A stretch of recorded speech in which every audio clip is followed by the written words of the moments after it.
in this corner, weighing in with his take on current events, the smarty of the party, the mighty Mike from the right, the heavyweight of debate, the man who's in cahoots with the grassroots, the broadcaster master, Jimmy Sangenberger.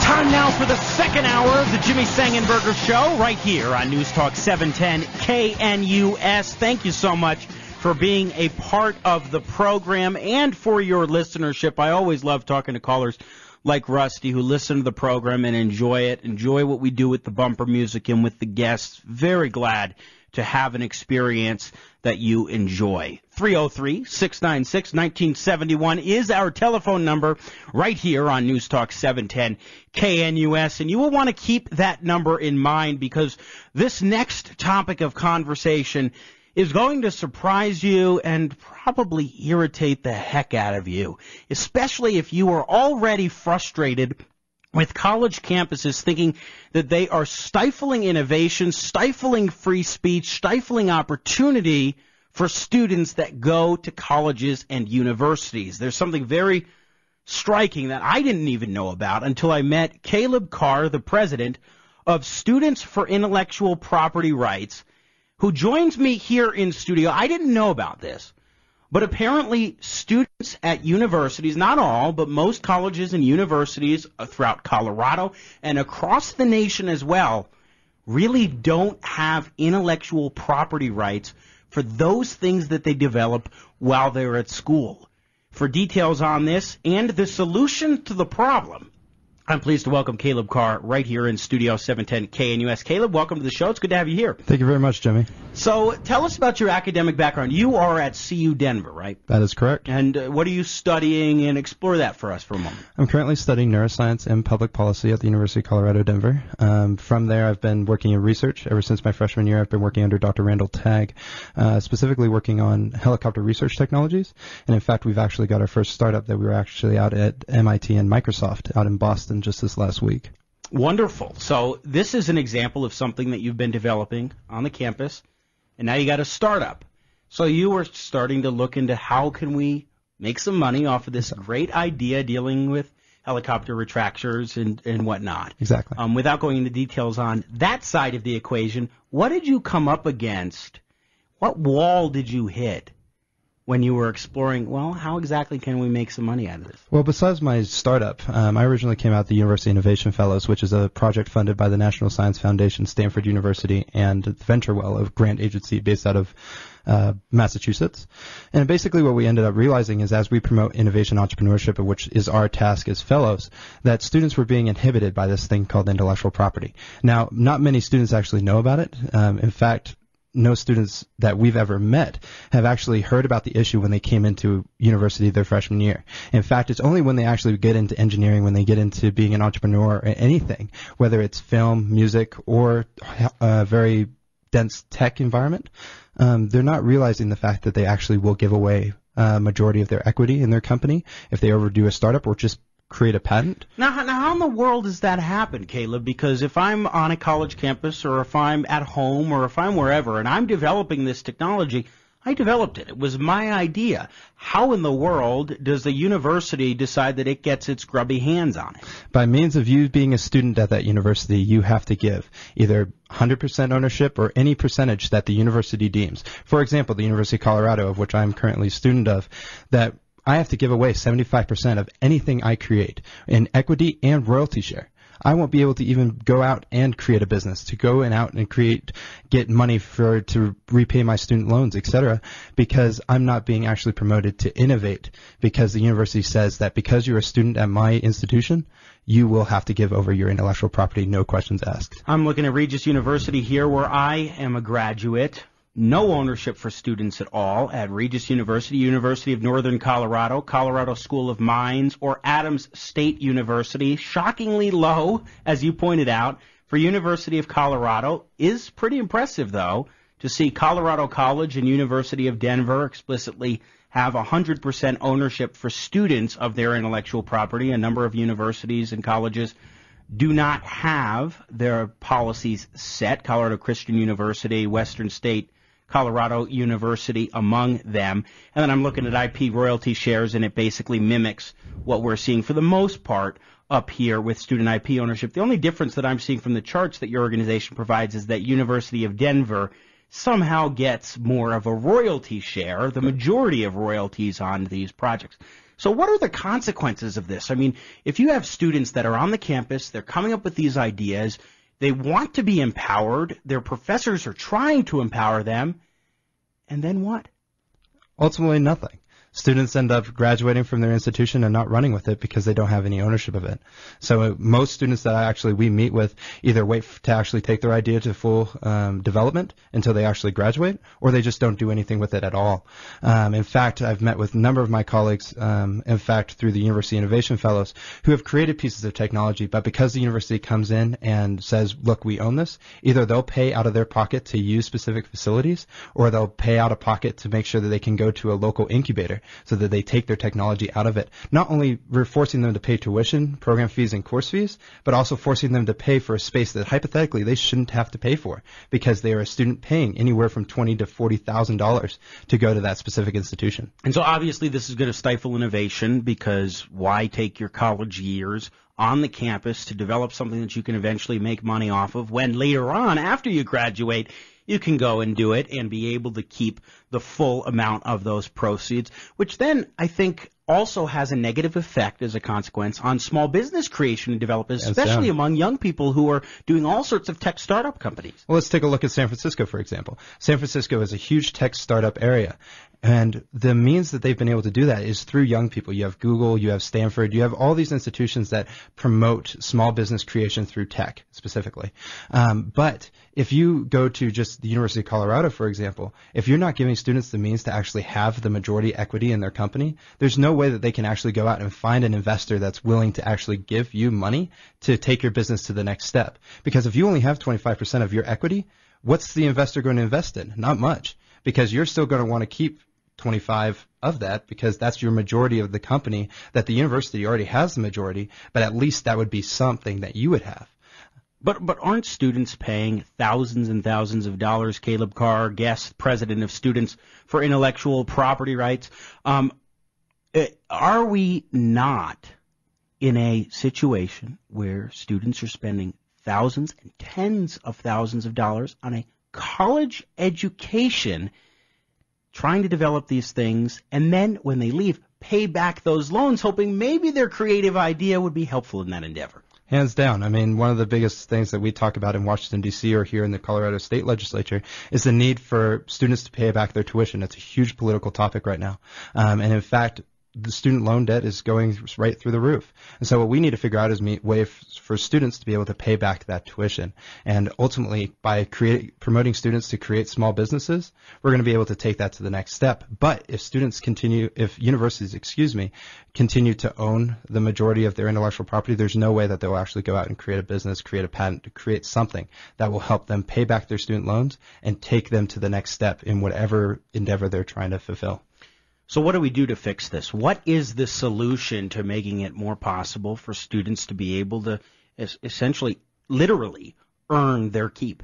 So right now what we're doing as students all across the country are banding together to say enough is enough. And so we're promoting federal legislation that will say that students who create at a university campus, as long as they're not under a grant or an employee at the time, get to retain 75% of their equity and royalty shares of whatever they create while at university. Now, we realize a lot of politicians specifically ask, well, why don't you just do this at a university-to-university basis? But as you and I both know, I can't pay to go to Regis University because Regis costs maybe $10,000 more than University of Colorado Denver. And so that's the situation we put a lot of students in, and they can't pick and choose what university to go to based on IP policy. And so with that, we're trying to promote federal legislation and state legislation that will say that students who create any kind of intellectual property is ownership of the student. Here's the reason why I find this something that we need to at the very least consider this kind of an approach that you're talking about, Caleb, like 75-25 and doing something at a much bigger level than simply a university by university basis, is that there are students like us, when I was in college, yourself, who are having these experiences, the time of your life in college, and then you learned something that you never knew was even in the rule book, so to speak. It was never presented to you when you came to campus. And so, in essence, you're going to college for college education, not knowing about this, and then there's the fine print at the bottom of the contract. You're 100% correct, my friend. I mean, we've met with a number of IP lawyers, and a lot of them raise the issue that as universities don't actually explicitly explain that contract that you're magically signing, they're not binding. However, still universities are claiming anywhere from 100 to 75% of the equity and royalty share of what these students are creating. So I'm looking at the current University of Colorado IP policy passed by the Regents. So this is a legally binding arrangement where it divides everything up by 25% among 4 different groups, where the student or the developer or the group of developers just gets 25% of the share. That is 100% correct. And so basically what the CU system does is they take 25 to 75, and that 75% is split up between 3 ways: the dean or the school that you're coming from, the chancellor, and then the provost. And what we're saying in Washington, D.C., and also in the Colorado State Legislature is to take away those shares and give them back to the student, because they will be able to retain at that university, because it's a known fact that 95% of students who actually get outside the classroom and get engaged outside the classroom will actually continue with the institution and ultimately graduate from that one institution, giving more money on the back end to the institution than actually whatever they would create through the IP. So in other words, what you're trying to do in advocating for at Students for Intellectual Property is in essence the ability for students to have rights over what they have actually produced. Yeah, it's a simple model of you paying for a certain service and you being able to take the products from what the service you're paying for. And that's no different than any business here in the state of Colorado or within the United States. In just a little bit here on the Jimmy Sangenberger Show, we're going to hear stories from some other individuals around the country who have been adversely affected by these policies on college campuses. Can you imagine going to a college campus, spending outrageous amounts of money, often to listen to professors and to have discussions with professors and with other students and so forth that you hope to be valuable? You get this experience, and then suddenly your hard work gets turned around in the way that you did not expect. That's what we're discussing in this hour of the Jimmy Sangenberger Show. 303-696-1971 is the telephone number. If you'd like to be a part of the program, what do you think about this? We'll be back with Caleb Carr, president of Students for Intellectual Property. On the other side, it's the Jimmy Sangenberger Show.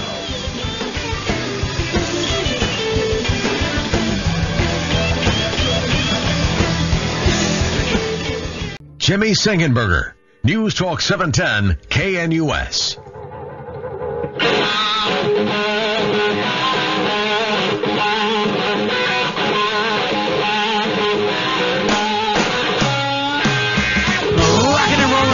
The Jimmy Sangenberger Show, News Talk 710 KNUS. It is a pleasure and a privilege, as always, to be with you. What a great conversation we had in the first hour with Charles Krauthammer. Be sure to check out the podcast.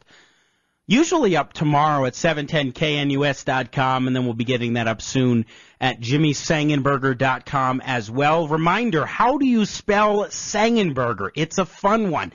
Well, keep in mind, there's no A, there's no I, there's no U. It's all E's in Sangenberger. All the vowels are E. Once you know that, Sangenberger is easy. 303-696-1971 is the telephone number to join into the program. We are talking with Caleb Carr. He is president of Students for Intellectual Property, identifying something that I had never heard about back when I was a student at Regis University or in any other circumstance, because I didn't run into this experience, which is where you develop something on a college campus, and if it is using campus resources or for the purpose of a class, unless there is no policy or there is a policy explicitly granting the control and the proceeds to the students, whoever develops that resource, then it is belonging to, or at least to some extent, belongs to the university. 75% at the University of Colorado, for example, belongs to the university. Only 25% ownership to the students. Caleb Carr, what exactly is the thing that most frustrates you about this? I think for me that it's the lack of reality when it comes to students. Universities all over the country are now looking to figure out ways to keep students engaged and to ultimately keep them at their university. And one of the biggest means to do it is through empowerment, through innovation entrepreneurship. And now so many people think that innovation entrepreneurship is very much in the tech and very much in the startup world surrounding computers or science. But in reality, this is art, this is music, this is everything.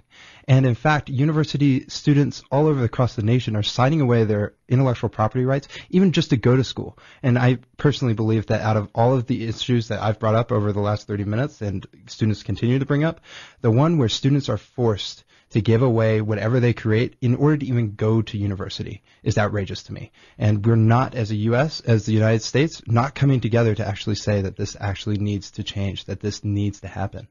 Just one more thing that students need to be cognizant of right now when they're looking at a college, not just the quality of the education, not just the cost, not just the program, but will your intellectual property be protected? 303-696-1971 is our telephone number if you want to join into the program. So the University of Colorado, what exactly goes on there? So their policy, is it really concrete? Is it legally binding? Because you were just talking to me about how there's a little bit of ambiguity there, it seems. So there is a lot of ambiguity when it comes to the University of Colorado. And so if you look at the Regent policy, of which anyone in Colorado would understand that that's legally binding policy for any student that attends the University of Colorado, it's 75% to the institution, 25% to the student. And this is under the idea of the use of significant resources. Now, the question is, what's significant resources? No one has any idea. I've even gone to multiple times to Tech Transfer Office, and I've never gotten an answer to that. I could talk to the chancellor, I could talk to the president even, and still not get an answer to that question. And in fact, so what we ended up doing was taking this to Fast Company, a major magazine that's based out of the East Coast, and said, look, this is an issue. And the moment that Fast Company was published, the University of Colorado actually published a policy that was 100% to the students. Now, in fact, that's ultimately political games, because if we're looking at the policy itself, it's not legally binding as it's not Regent approved. And so it's one of the biggest issues that we're actually battling with the University of Colorado right now is to say what's the actual legal binding policy. And right now it's 75% to the institution and 25% to the student. And so obviously, as we talked about in the last segment, Caleb, you're advocating for federal legislation across the board so that all colleges and universities have a standard policy that will protect the intellectual property of students. But have you even tried this on a university-by-university basis? We have. In fact, we've approached thousands of universities in this approach. We've brought on student governments. We've brought on the need for students basically to create a grassroots campaign for students to get involved in this issue. Because frankly, like you said multiple times, it's not an issue anybody realizes. However, what we keep running into is the university doesn't care. The university doesn't want to hear it. The university says that, look, we provide the environment for this to happen. Well, sorry, buddy, but we pay $20,000 to $40,000 to go to that environment. Exactly, right? And so it makes no sense. And so what we're running into is saying, okay, university, you're saying that you provide this environment, yet even when the student wants to actually go and be something beyond what that university can provide, you're not providing the means to go do it. It's ineffective, and it's not a means that the United States and multiple politicians all across this country have said is the right way to go. And so hence why we're going the federal route. As you talk to students around the country about this on college campuses, what is their reaction as they learn about these policies? Surprise. I mean, it's the same surprise that I talked to you about when we initially brought this issue up to you, was the idea that I had no idea. And no one does. No student understands this until they actually get into the thick of it, and it's already too late. I can't tell you the amount of students who've created documentaries that have gone out and won major film contests, but the university comes back and says, oh, we're going to strip your name of that. It's the University of Colorado Denver's now, not yours. And in fact, I've seen contracts where students have to sign in order to even go to schools, where they sign over completely their rights to their name on the project, as well as their rights to the project itself. And ultimately, that's completely unfair as they're paying, again, that outrageous tuition. In a form of blackmail. That's what I think this is. It's the Jimmy Sangenberger Show. We've got Caleb Carr of Students for Intellectual Property. When we come back on the other side, we're going to hear from some other individuals who have had personal experiences with this. You don't want to miss it as we continue. News Talk 710 KNUS 303-696-1971. Jimmy Sangenberger, News Talk 710 KNUS.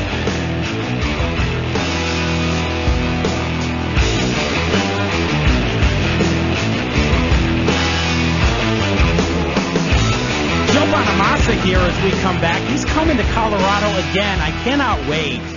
Red Rocks, the best place you can go anywhere for a concert in August. I'm looking forward to that. Going to recognize the three kings of the blues. By the way, we'll give an update in the next hour, the third and final hour of the show, on the health and family status as well of the legendary B.B. King, who has been in hospice care, as you'll recall from last weekend's show, since last Friday. This is the Jimmy Sangenberger Show. 303-696-1971 is our telephone number. We've got Caleb Carr here in the studio. He is a student at the University of Colorado, Denver, and he is also president of Students for Intellectual Property.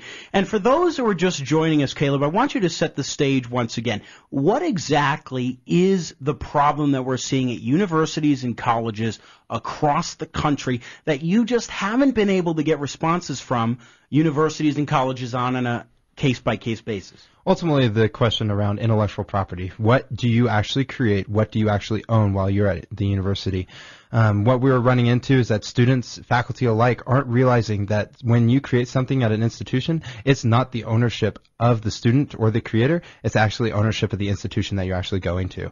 And so what we're trying to do is advocate for federal legislation that will actually change this. And instead of giving 75 to 100% of the equity and royalty share of whatever you create, whether it's film, music, heavy tech, and deep science work, that it's actually ownership of the student and not to the university, and that federal legislation to say that it's 75% to that student.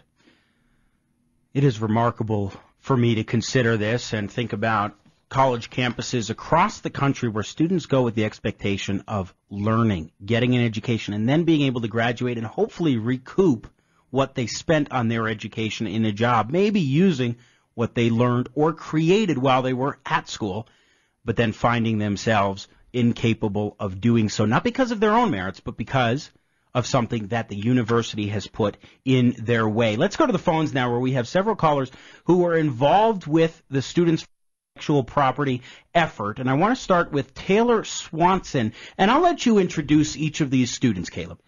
So Taylor's a friend of mine who actually has lobbied with me in Washington, D.C. He goes to the Rochester Institute of Technology, and he's very much in an environment which is 100% to the student, which is very innovation entrepreneurship promoting. And Taylor is one of the prime examples that when we go to speak about to legislators on Capitol Hill, the need for this change, because Taylor is one of those guys that has been able to take it from not only an idea, but actually turn it into something that's actually going to make him something. So Taylor, welcome to the show. We appreciate your time, and I guess one of the big reasons why you took on the idea of, well, I'm going to go to RIT in New York State is because of these IP issues. Absolutely. Thanks for having me. Right, like you said, this is something that when I hit campus at RIT, it was looking at an innovation center where it was an open community of ideas flowing, and they really hit the ground. It wasn't just theoretical. We were going right into the lab and actually making these. So when you have a place like that, you just get fired up. As an undergraduate, I feel that it was my obligation to make something while I'm there, at least not only learn, but apply. And what we're finding is that, this outside of RIT, I couldn't find in my hands, reach around me of the universities that were like this. And, I'm focused on my individual area of engineering, but I wanted to eventually, when I found that Caleb and others across the nation are working for this effort, it just makes sense. And that, for only a minor school in New York to be able to lead the way in this, it should be a global effort. And, right now, our focus on our nation right now is a big thing that will lead the way. How did you first come upon this issue of intellectual property rights on college campuses enough to make a decision on where to go based on that? My experience has been working with a startup company that is named Strong Arm Technologies, where we have developed in our incubator programs at RIT a lifting assistance vest. So this is for the industrial worker, and it is taking that risk of back injuries into the industry. And right off the bat, we knew we had something that was out gonna do any competitors. So we had a 10x advantage, and we wanted to dive right into that. And we developed a solution. We had industrial designers, and we went for a patent. And within about a month after we started working on this, RIT approached us and said, a lot of buzz around you guys, and we want to have a sit down. And their head of their intellectual property office actually brought us in, and for us as undergraduates, this was something. We were juniors at the time, and we didn't know what to expect. But in the back of our heads, only a few of us, including just myself, knew that we all had the ownership, and he reassured that. He said, "This is great what you guys are doing. The school is really jazzed up about it, and we want to know that if you need any financial support for the future of your patent work, we are here to support you, but we'll also, here's our terms." And that goes into the ownership. Now, that meeting, if that doesn't happen, we might be in another school that they come and do that meeting, and that meeting goes the other way. It goes, "Thanks for doing this. It's a lot of buzz, but now we're going to take it from here. We're going to take the ownership." And thanks for doing all the work. Now we get all the money. Exactly, which would have shocked us and Yeah. really crushed us. We probably would have left that school. And what would you find if you had other entrepreneurs that are trying to develop, and yet all of a sudden their place that you've been trying to learn all this, they try to take from them? It's really discouraging. Yeah, no, there's no doubt about it. I want to stop you right there, Taylor Swanson, because we've got a couple other guests that we want to get to as well. Thank you so much for sharing your thoughts this evening here on the Jimmy Sangenberger Show. We'll keep you on hold, but thanks for sharing your perspective and your experience at RIT, a campus where intellectual property is actually recognized. Caleb Carr. John Hubbard is a student at Ohio State University. Tee it up for us. So John is probably the best inspiration I've ever run into. When I met him through the University Innovation Fellows, he is the one individual that cares so much about innovation where he will actually put his life, soul, and money into creating his idea and taking it to full development. I'd have to say, when we lobbied in Washington, D.C., the one person to impress senators and representatives the most was this guy. And so, John, take it away. So, John Hubbard, welcome to the Jimmy Sangenberger Show. It is great to have you on here. My understanding is that at Ohio State University, you have actually made the effort to pay to use university space and resources out of your own pocket in order to avoid IP issues. Is that right? Yes. Two things. Herbert, let's go Hubert, sorry. Also, I'm at Ohio University. That's the first one. The real Ohio University, not Ohio State, just to clarify. Thank you for clarifying. 1804, first in Ohio. You bet. But, I knew when researching a lot of our policies for background studies for the legislation we were writing, I found a lot of interesting and slightly conflicting things in our policy that makes it very hard at our university for a student to know where they stand the second they have an idea. It's not even whether I did something with it. It's I had an idea. That is some form of intellectual property now. How does my relationship exist with the school in accordance with this, And the more I talk to people, it's kind of a confusing situation here where a lot of times people just end up having to go to the tech transfer office where Ohio University handles their IP and work out some deal with them. So I said, well, I'm going to try and simplify it, try and keep this entirely separate from the university as a whole while I'm a student. So I've tried to do or not do things to keep me in a position where my intellectual property and the university are separate so that we could work together if we wanted to, but, that's only if I want to, you know what I mean? So you've been paying tuition at the campus at Ohio University so that you can be there as a student, and then you're having to pay, in order to keep the rights to what you're working on, you're having to pay additional fees to the university. Well, I wouldn't say an additional fee. What I do is if I need to prototype a part, and I want to use a 3D printer to do that, because it's a lot easier to make a CAD model and print it out in plastic than go get it machined. What I do is I'll go to someone who has that resource at the university and say, like, hey, I just, as a person, would like to, use this service. What would it cost to do that? And they're like, okay, yeah, well. But you're adding cost. It means you're on top of your tuition, your room and board, all of those things, you have additional cost to just being able to innovate and develop. Yeah. Yeah, I mean, that is the situation. It's not set up from the ground up to do that right out of the gate. It's not something they're initially thought generally wasn't put into doing things this way. when they set up those resources. Most of this is originally designed to work on like a research project or something for a department or something like that. So there's two sides to all of that. But, and what kind of a reaction have you been getting to others as you talk about this issue and discuss how you've had to deal with it in the environment at Ohio University, John? That's like saying, what do people think? There's a lot. Everybody has a different opinion on stuff. Sure. There are people who are super promoting of this who say, like, yeah, I mean, the university should totally help you and not take anything. And there's other people who are like, yeah, well, you're doing it at the university, so the university should get it. It's all funded by the state, so it should go back to the state through this university. And you have a lot of people in the mean ground, or in the middle median, who just kind of have the more sensible approach of, yeah, we need to find a solution that works for everyone, that understands everyone has some resources expended on this and is going to have some investment to it. And we need to find a way to allocate all that makes sense and have a policy to do that is clear, upfront, and easily accessible to the point that any student who knows that they're not supposed to drink on their campus should know what is going to happen if they invent something on their campus, you know? That's a very great point. All right, John, got to let you go. But thank you so much for sharing your story from Ohio now. Man, having to actually pay to use those resources to protect what you've developed. Let's now return to Colorado and CU Denver with Adam Lohr. So Adam is a student of mine that I've met through the University of Colorado. He actually approached me about a documentary that he was working on, specifically around some intellectual property, but also copyright issues.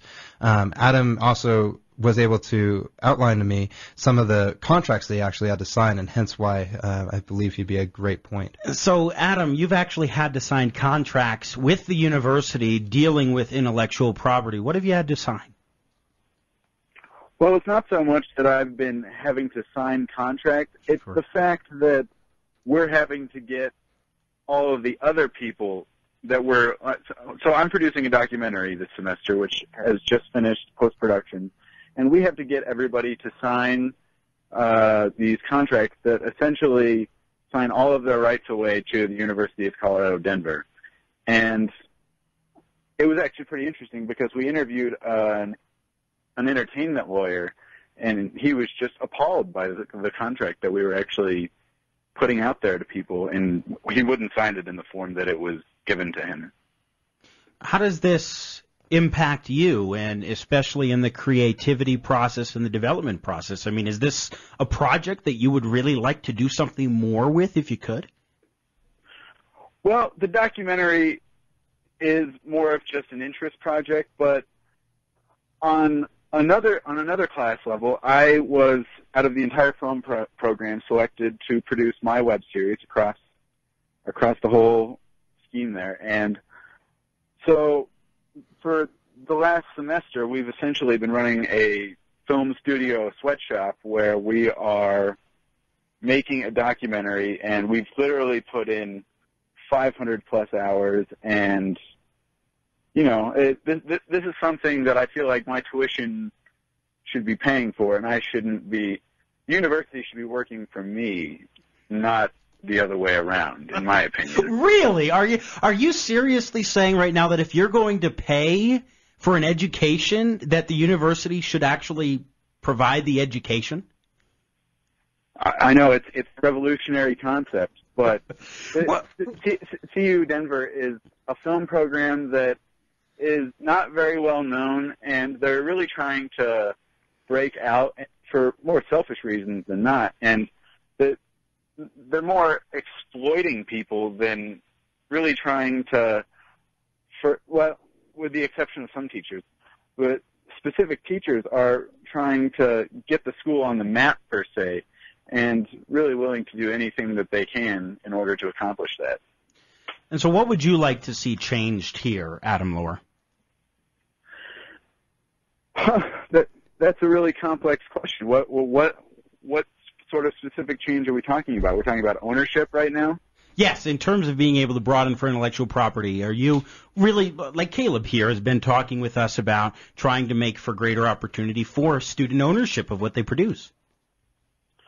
Well, this sort of goes back to the topic of my documentary, which centers around the Internet as a distribution model. And the fact that with this huge entity that is the internet, how does someone monetize in the digital age? And that's really a complicated question, because it's really just a question that we're beginning to answer. And nobody really has a good answer to the question. People like Netflix and Hulu and Spotify are all attempting to stab at this problem, but the music industry is suffering, the film industry is suffering, perceived anyway. And I don't know. Well, very interesting. Adam, we got to run. Thank you very much for sharing your story. Man, we're going to pick this up on the other side of the break. The Jimmy Sangenberger Show, News Talk 710 KNUS. I'm in disbelief. The latest news and weather coming up at the top of the hour. News Talk 710 KNUS.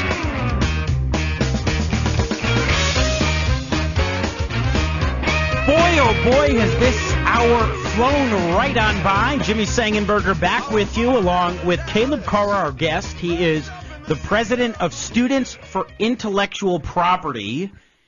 And we've been talking about this shocking revelation. At least for me, it's a revelation. When you first learned about this, it was a revelation, Caleb, and to so many others as well, that students, when they create things on campus, unless there's a policy that permits it explicitly or there is no policy whatsoever, don't have rights to what they create. My own alma mater of Regis University, 100%, it says on according to your statistics, goes, and I'm going to dig in a little bit more into that one, but goes to the university. So we've heard some of these struggles, the trials and tribulations, some students like John actually having to pay to use campus resources in addition to what they're already paying as a student in order to do a lot of these things. You have others that have to sign contracts to graduate or to be able to take a class, things along those lines. So what, again, is the solution that you're proposing at the federal level, since case by case it just doesn't seem to be working? You're 100% correct. Case by case is just not working. And so what we're proposing is that 75% of all intellectual property created by students is mandated by this federal legislation to be able to give back to the students at any institution that takes any federal funds, which, as I'm sure you know, is any institution in the United States. And so with that, basically what we're saying is that between ownership and royalty shares for not only undergraduates but master's students as well, that as long as they are not an employee or under any grant by any means, that anything they create at that institution is ownership of that student. And 75% of the revenue that would be gained from something would go to the student, 25% in recognition of the contribution of the institution still going to the institution. Correct. And I mean, we can't be unrealistic and say that there's a lot of capital that you've got to put in order to get a patent or to do something. And if we were to go in and say that it's 100% to the students politically, it would kill us. However, if we go out and say that, look, the university is still going to make money based on retainment and then also make money because they have some IP share, at least we're giving enough IP to the students so that they can go out to a venture capitalist, so that they can actually go out into the business world and say, look, I still own the majority of my company and I'm willing to give out X amount of percentage of my equity so that I actually can take this to the next level. And so what kind of a reaction have you been getting as you and others like John have been going to members of Congress in Washington, D.C. saying, look, this is something that has to change? We've been getting a great reception from all of the legislators that we've been meeting with. A lot of them realize that it's never been a problem. They've never realized it.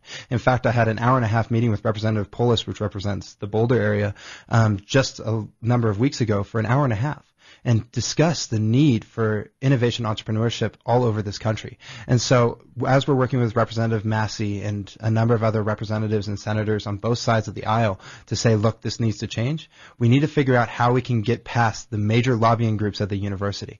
We get the same reception from all of the representatives and senators that we meet with. I'm for you. However, unless you get the AAU, which is the American Association of Universities, or the APLU, the American Public Land Grant Universities, you're not going to go anywhere. And so that's the reality. We can be grassroots as much as we want. We can get as many students behind us as much as we want. But until those major lobbying groups get on board, we will not be successful. So how can people who are listening help with this movement? So what we're doing is you can visit our websites at studentsforiprights.com and be able to either contribute through donations as well as through ultimately political support. We are looking for more people to get involved every day. We're making student chapters all over the nation, and so if you're a student, would love to get you to start a chapter at that institution. But we also have got a C3, which is a nonprofit called the Ideation Foundation, which works to promote innovation entrepreneurship by giving scholarships. And so donate to that as well and visit that and help us support and on by that. saying C3, that's an indication that's a tax-deductible It's a tax-deductible, exactly, correct.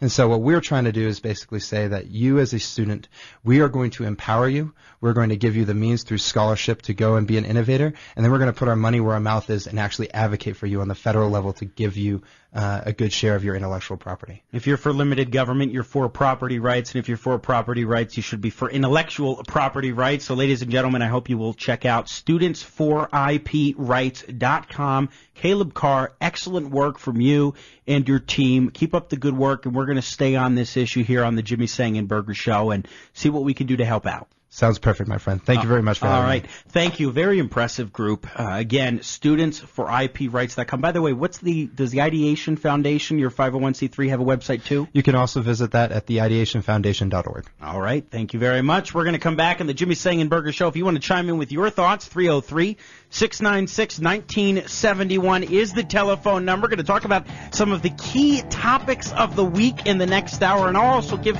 some of my follow-up thoughts on this IP rights issue. Keep it right here. It's the Jimmy Sangenberger Show, News Talk 710 KNUS.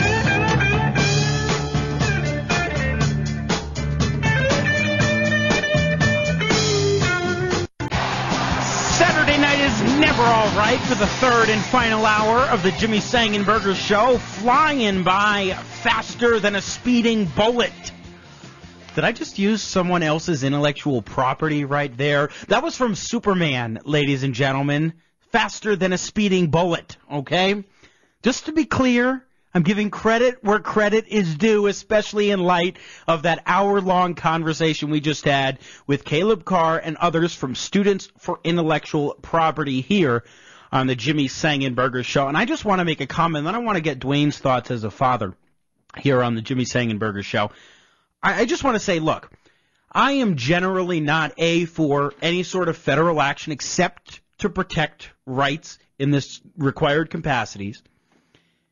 And also, I am very much for private ownership and for institutions to be able to control what goes on in their own affairs. But when we are talking college campuses, especially public universities, but even private universities, where students go to school and through their entire 3, 4, 5 years on that campus, as a student, they have no idea about the restrictions that are placed upon them. I graduated from Regis University in 2011. Their policy provides for full intellectual property ownership for Regis University. That's a private institution.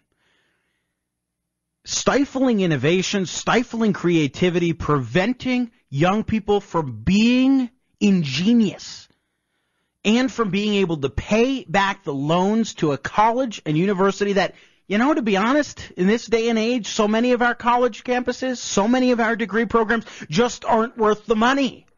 And then they can't recoup it for what they put together, what they did, and they don't even know about it. And so you need some sort of action. You need attention brought to this. It would be nice to see it on a state-by-state basis as well, but I think that we're talking about property rights, intellectual property, freedom of speech, things along those lines that are very important to consider in the grand scheme of things. So this is one piece of federal legislation that I think I could get behind. I've seen the legislation. I've read it. Looks good to me.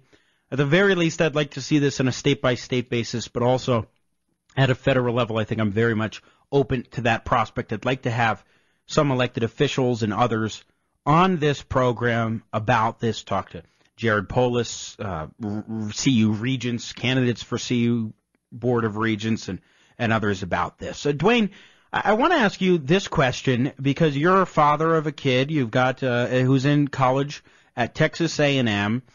As a father who is listening to the loss of rights that students seem to be having on college campuses today when they're spending so much time and energy. I mean, we heard 500 hours from one of our callers poured into a documentary, and they don't get to keep ownership. As a dad of a college student, how does that make you feel? It's quite unnerving. It's scary also. It makes me wonder, how are these students going to survive after school? If they can't make an income, use their own intelligence and ideas for an income, then how are they going to prosper later on in life if they have to give all this money back? Absolutely. I mean, that's such an important thing. I can't disagree with you at all. Is how are you going to make a better life for yourself if you are so constrained and restricted by something that you don't even know? That's the fine print at the bottom. So we had another gentleman named Adam, a different Adam from the one who called in, who's also a student at the University of Colorado, Denver. He came in along with Caleb Carr, and he told me he had an English professor who had told this student, Adam, that in order for her to graduate from college, before submitting the thesis, she had to sign an agreement that said all ownership of this belongs to the university, clarifying what was already in the fine print for her ability to graduate. This, to me, is stunning. Now, on some level, it is the right of certain private institutions. But the beneficial thing, for example, of the way that they're looking at trying to do this with these institutions is through that whole mandating. First of all, college campuses across this country, just about every one of them, receives federal funding. Hillsdale College, a few others do not, but the vast majority receive federal funding. And so this would just be a string attached that would express freedom on campus, that you're not only able to speak your mind, but you're also able to earn your keep. College costs far too much. And the idea that in order to graduate, that in order to take a class, that in order to have an experience on a campus, you must pay, you must sign a contract, you must pay in addition to use resources in order to have ownership of what you create as a person. That's just mind-boggling to me. And I think it's something that, one way or the other, definitely needs to change. 303-696-1971 is our telephone number. Jimmy Sangenberger, man, this show went by fast. We'll be back next week, same time, same place, more engaging, intelligent talk. Sang style, stay warm, have a great weekend. Happy Mother's Day, Mom.